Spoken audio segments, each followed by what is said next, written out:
अस्सलाम वालेकुम नाज़रीन आज एंकर मोहम्मद मालिक ने ख्वाजा आसिफ से ऐसे सवालात किए कि ख्वाजा आसिफ के लिए ना सिर्फ जवाब देना मुश्किल था बल्कि शर्मिंदगी इनके चेहरे से अयां थी। नाज़रीन ख्वाजा आसिफ तो शुरू से ये कहते हुए नज़र आ रहे हैं कि धांधली हुई है, इलेक्शन पे डाका डला है, लेकिन हमें अब इसको छोड़कर आगे बढ़ना चाहिए। नाज़रीन इस पर एंकर मोहम्मद मालिक ने ख्वाजा आसिफ की खूब क्लास लगाई। नाज़रीन आइए इनकी गुफ्तगू सुनते हैं, फिर इस पर बात करते हैं। जो आपने कहा सुलह होनी चाहिए, बड़ी बातें हो रही हैं कि जी प्राइम मिनिस्टर भी कह रहे हैं मिल के बात करें, सारे कह रहे हैं, वो कहते हैं बाकी सारी बातें छोड़ें, इलेक्शन कमीशन फॉर्म 45 तो सबके निकाल के दिखाए और सब कुछ करे। आपकी कॉन्स्टिट्यूंसी में बड़ा बेटर इलेक्शन हुआ, कभी मैंने दोनों साइड से इतनी खूनी नेगेटिव कैंपेनिंग नहीं देखी। आपकी तरफ से भी तराने बन गए हैं, उधर से भी बन रहे हैं, गाली गलोच चल रहा है। ये इतना फॉर्म 45 वाला मसला है कि क्या है, क्यों नहीं फॉर्म 45 सारे सामने आ जाओ, खत्म हो जाए। मैं आपको बताता हूँ, फॉर्म 45 जो है ठीक है, वो ये 2018 में फॉर्म 45 दिया ही नहीं गया था। अब तो क्लेम करते हैं कि हमारे पास राइट ना, चले 2018 में हो गया, बट अब तो फॉर्म 45 जितने मिले हैं वो प्रेस्क्राइब फॉर्म के ऊपर मिले हैं, उनके ऊपर साइन है प्रिजाइडिंग ऑफिसर। इलेक्शन कमीशन उनको पोस्ट क्यों नहीं करता? उसको suppose to post all the form 45 मुझे ये डिटेल्स अपने वेबसाइट पे नहीं डाली हुई। देखिए मुझे इस बात का नहीं पता कि उनको they are bound to do that, मुझे इस बात का नहीं पता, इसलिए मैं उस पर कमेंट नहीं करूंगा। बिकॉज वो जब तक नहीं होगा तो कैसे फिर ये बहस खत्म होगी? नहीं मालिक, वो कहते हैं कि आप लोगों आई इंसिस्ट के जुडिशियल प्रोसेस स्टार्ट हो गया हुआ, मेरे मुखालफिन मेरे खिलाफ अदालत में गए हुए हैं, हजारों पिटीशनें हो गई हुई हैं, उसमें अगर मैं जो पोजीशन मैंने ली यहाँ पे ली वो उधर कल अदालत में कोर्ट हो जाएगी। It can harm me, it can benefit me, I don't want to take that risk. उस दिन उन्होंने पार्लियामेंट में कहा कि ये जो लोग बैठे हुए हैं ये कसम खा के कहें कि ये लेजिटिमेटली जीते हुए लोग हैं। वो 2018 की कसम दे दें, तो आप लोग इस बारी की कसम क्यों नहीं दे? नहीं, मैं 2018 की कसम दे देना। अब ये हर बंदे ने हिस्सा डाला हुआ है, आपने भी डाला है, मैंने भी डाला है, ये कैमरे के पीछे का हर बंदे ने डाला। आप ये कह रहे हैं कि 2018 की वो कसम खाते हैं, नहीं, तो मैं 2024 की आप लोग कसम खा लेंगे। मैं उनको उसके भी तो बात करें ना सर, 2018 की तो बात करें। ये बताइए, आप जो इतने सख्त फैसले हैं, पीपल्स पार्टी आपकी गवर्नमेंट में शामिल नहीं है, आप उल्टी घड़ी चलनी शुरू हो गई है, इदारों ने आपको सपोर्ट किया, इसमें कोई शक ही नहीं। बिकॉज जो ट्रेंड्स देखे, मुझे याद है हम इलेक्शन ट्रांसमिशन कर रहे थे तो हम आपस में हंस रहे थे कि यार ये जो ट्रेंड्स आए हैं अभी तक ये रिजल्ट बैठा क्यों नहीं है, ये बंद क्यों नहीं हुआ अभी तक सिस्टम। और वाकई कोई 40 मिनट के बाद अचानक पता लगा कि सब कुछ बंद हो गया है, सब कुछ हो गया। सो क्लियरली चीज़ें तो हुई हैं और बड़ी लार्ज स्केल के ऊपर हुई हैं, ट्रेंड्स जैसे हुए हैं। बल्कि सवालात उठ रहे हैं कि जी बड़े बड़े आपके लीडरान, उनकी भी शायद जो मैंडेट हैं वो लेजिटिमेट ना हो।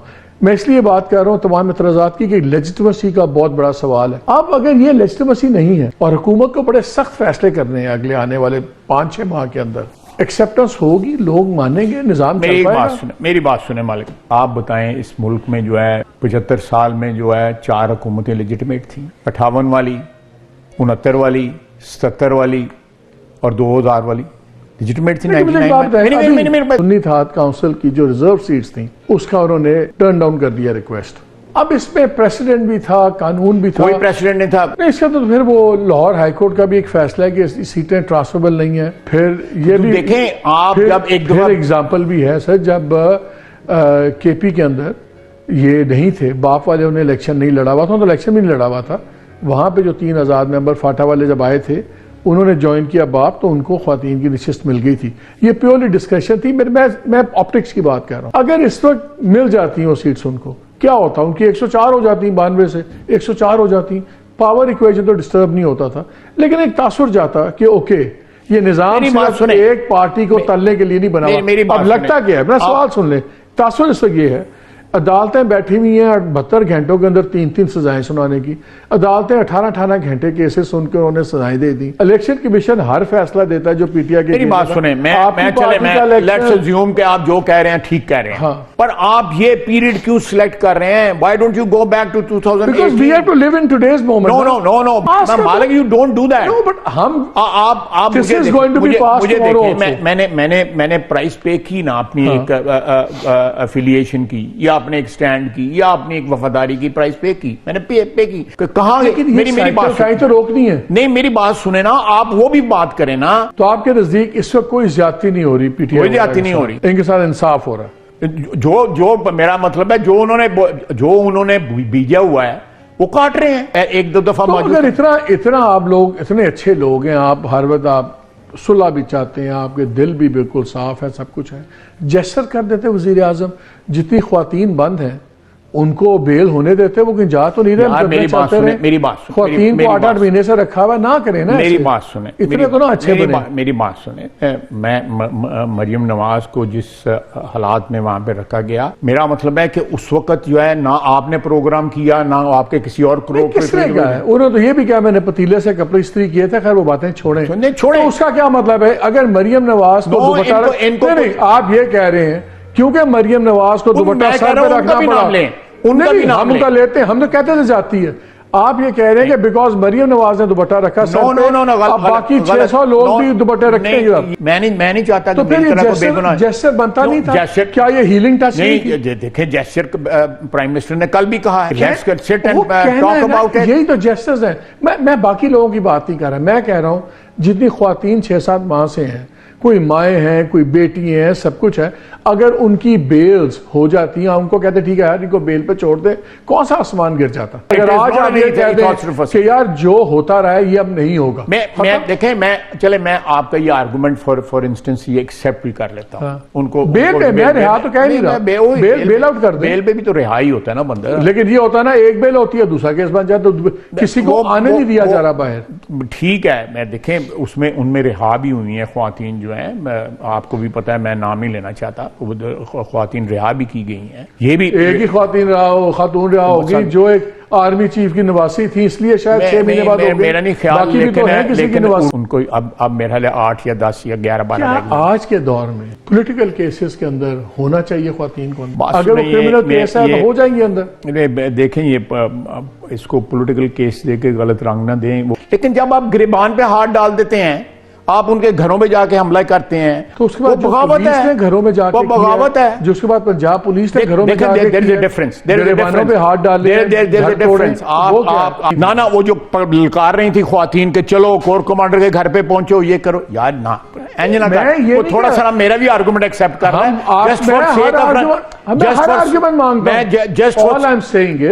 ये कहा कि किसी को आप केस से निकालें, मैं कह रहा हूं किसी को बरी करें।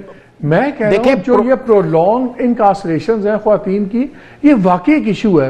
हर बंदा जो न्यूट्रल भी है वो भी कहता है यार ख्वातीन को इतना क्यों तल रहे हैं, बंदों को रखें। मैं तो वो बात कर रहा हूं, और आप छोड़ और सजाएं दें, केस चले सजाएं दें, कोई भाग तो नहीं सकता मुल्क से। नहीं मेरी देखें भागे हुए भी हैं, आपको भी पता है बड़े बड़े लीडर भागे हुए हैं, तो दूसरे मुल्कों में बैठे हुए हैं, कोई किधर भाग गया, कोई किधर भाग गया। 5-7 साल नहीं देखें भागना, देखें मेरे हमारे जो लीडर गए थे मियां नवाज शरीफ, उस प्रोसेस पे आप एग्री करें या ना करें, लेकिन एक प्रोसेस से गुजर के गए। पीटीआई तो कहती थी हमेशा से कि भाई जुडिशल कमीशन बनाओ, सब कुछ करो। आज आपके 2 इत्तेहादियों ने भी कहा है कि May 9 के ऊपर जुडिशल कमीशन बनाए। मकबूल सिद्दीकी साहब ने कहा कि दोनों पे कमीशन बना दे, साइफर पे और May 9 पे। भुट्टो साहब का आपने सुन लिया, बिलावल का, उन्होंने बड़ा स्ट्रांगली उसको कमेंट किया है।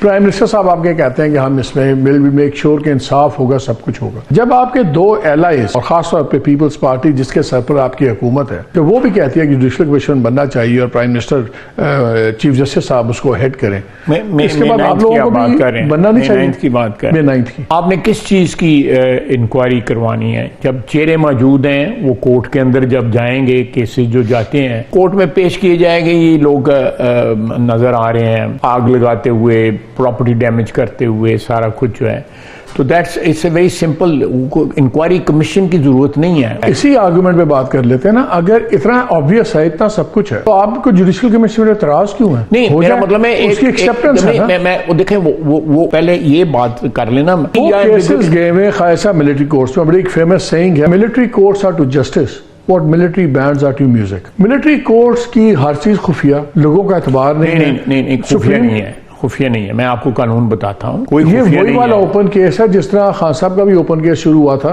जिसमें खाली 4 बंदे गिन के जा सकते थे, नॉट लाइक दैट। नहीं, उधर वकील आप देखें, लॉ मौजूद है मिलिट्री कोर्ट्स का। वो कहते हैं ना सियासत में परसेप्शन इज रियलिटी। हर आदमी का बिलीफ है कि यार मिलिट्री कोर्ट्स में तो जो फैसला होता है वो पहले ही तय हुआ होता है, और वो बस दे देते हैं, वो कर्नल साहब बैठे होते हैं, वो कर देते हैं। सही या गलत की मैं बात नहीं कर रहा, merit is not the thing here, perception की बात है।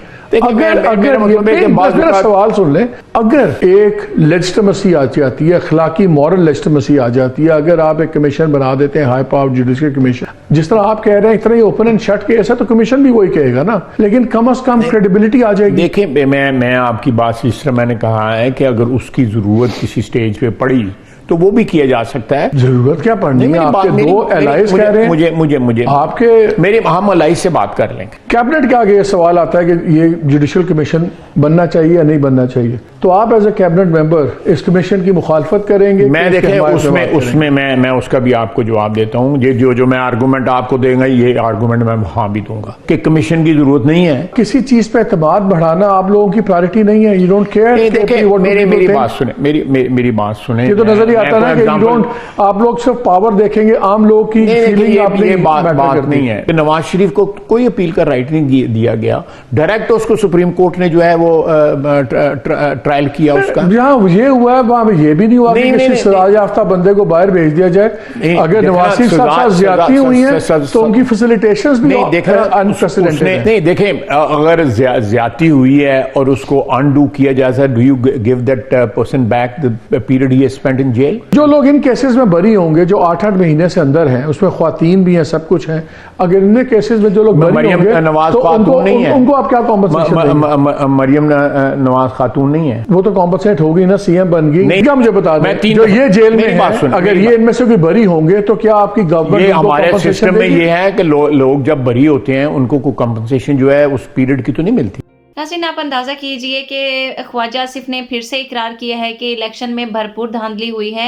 नाज़रीन, ख्वाजा आसिफ समेत बहुत से नून लीगी रहनुमा ये इकरार करते हुए नजर आते हैं कि 2024 के इलेक्शन में भरपूर तरीके से धांधली हुई और भरपूर तरीके से वोटों पर डाका डाला गया। नाज़रीन, साथ ही साथ ये भी कहते हुए नजर आते हैं कि जो भी हुआ सो हुआ, लेकिन अब हमें आगे बढ़ना चाहिए और ये कोई नई बात नहीं है। पाकिस्तान की 75 साल तारीख में ऐसे ही इलेक्शन होते आए हैं, तो अगर ऐसे ही इलेक्शन होते आए हैं तो इस बार ऐसी कौन सी गलत बात हो गई है जो इतना ववेला मचाया जा रहा है।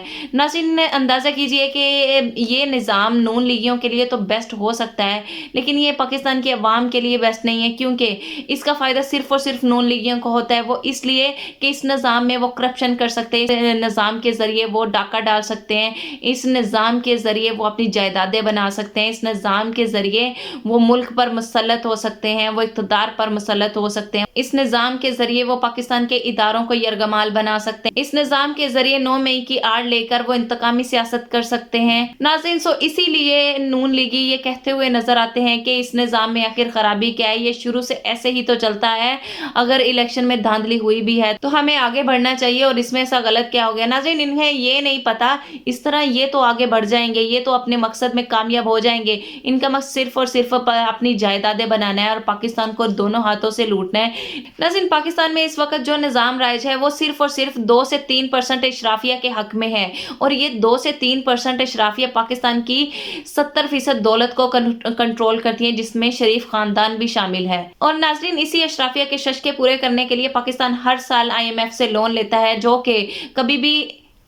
कि जाहिर तो ये किया जाता है कि पाकिस्तान की अवाम के लिए और पाकिस्तान के लिए लोन लिया जा रहा है, लेकिन वो सिर्फ और सिर्फ इस इशराफिया पर सर्फ होता है। नाज़रीन, इन इशराफिया के बच्चों की पढ़ाई और इनके इलाज लंदन में हो, और गरीब अवाम के लिए जब इमरान खान ने सेहत कार्ड इशू किया तो इस पर इनकी चीखें निकलने लगी। नाज़रीन, इमरान खान का कहना है कि मुल्क में जमहूरियत, हकीकी जमहूरियत होनी चाहिए, साफ और शफाफ इलेक्शन होने चाहिए। आज तक जो सिस्टम चलता आया है वो बिल्कुल गलत है, हमें इस सिस्टम को ठीक करना होगा और इलेक्शन कमीशन को और चीफ इलेक्शन कमीशन को गैर जानिबदार होना चाहिए। दूसरी तरफ नून लीगियों का ये कहना है कि 75 साल तारीख में पाकिस्तान में इसी तरह से इलेक्शन होते आए हैं, इसी तरह से धांधली होती आई है, तो इसमें बुराई क्या है, इसमें गलत ही क्या है। नाज़रीन, आपका इस बारे में क्या कहना है? अपनी राय का इज़हार भी जरूर करिएगा और चैनल को सब्सक्राइब जरूर करिएगा।